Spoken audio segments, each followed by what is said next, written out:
Nagsimula ang episode 2 kung saan ay ipinakita ang isang flashback na nagpa-practice si Luffy ng kanyang gum-gum pistol sa bar. Pinaalalahanan siya ni Makino na mag-iingat siya sa kanyang power at sinabi nito na ang bawat devil fruit ay may natatanging kakayahan ngunit maaaring maalis ito ng tubig dagat. Pagkatapos ay dumating si Shanks at sinabi nito na hahanapin namin ang One Piece. Sinabi ni Luffy na sasali siya sa crew ngunit tumanggi si Shanks dahil hindi na sila muling babalik kaya't nalungkot si Luffy. Sa kasalukuyan ay nabuksan na ni Nami ang locker at sinabi niya kila Luffy ang tungkol sa Grand Line, at nang makarinig sila ng isang pagsabog ay nakita nila na dumating na pala ang Marine at pinatulog sila nito ng isang pulang usok, at bago mawalan ng malay ay agad na nilunok ni Luffy ang mapa, at nang magising ay nalaman nila na nasa loob na sila ng isang malaking kahon at kinuha din ang kanilang mga sandata. Nag-aalala sila sa mapa ngunit sinabi ni Luffy na nasa isang ligtas na lugar lang ito, pagkatapos ay biglang bumukas ang kahon at dumating si Buggy na isang pirata, ikinulong niya at ginawang puppet ang lahat ng mga tao sa isla at pinilit niyang tumawa ang mga ito sa kanyang mga walang kwentang joke.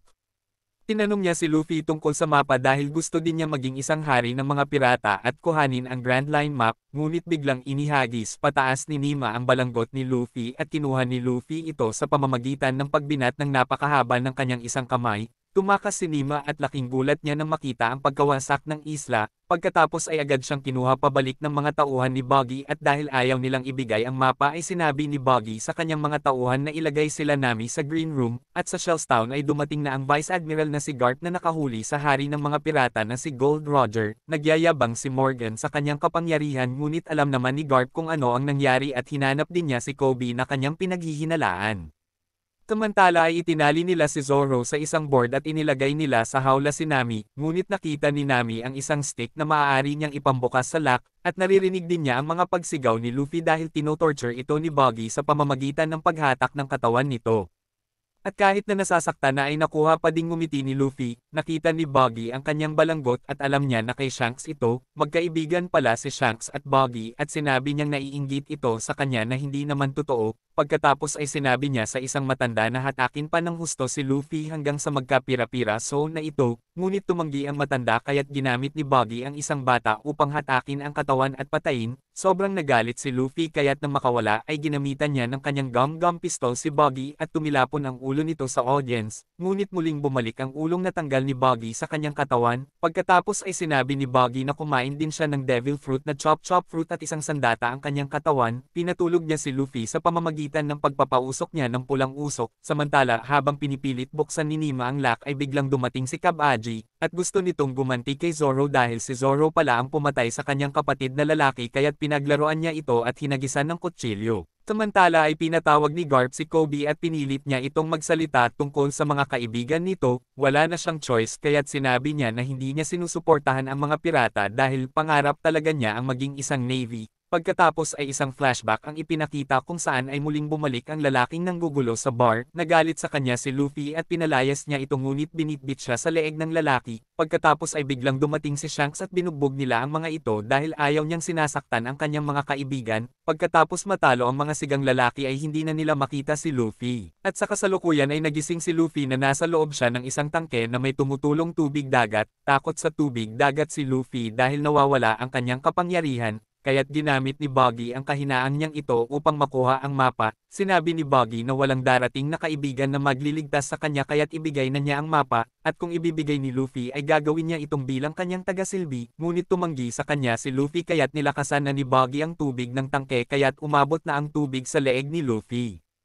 At sa flashback ay kinuha pala ng sigang lalaki si Luffy at dinala niya ito sa gitna ng dagat, at sinabi nito na wala nang tutulong sayo, ngunit biglang itinaob ng isang halimaw ang kanilang bangka kaya't agad na lumubog si Luffy ngunit iniligtas siya ni Shanks. Pagkakain ng halimaw sa lalaking siga ay humarap sa kanila ang halimaw ngunit hindi natakot si Shanks at pinaalis niya ito. Pagkaalis ng halimaw ay inakap siya ni Luffy at nakita niya na naputol ang isang kamay ni Shanks nang dahil sa kanya.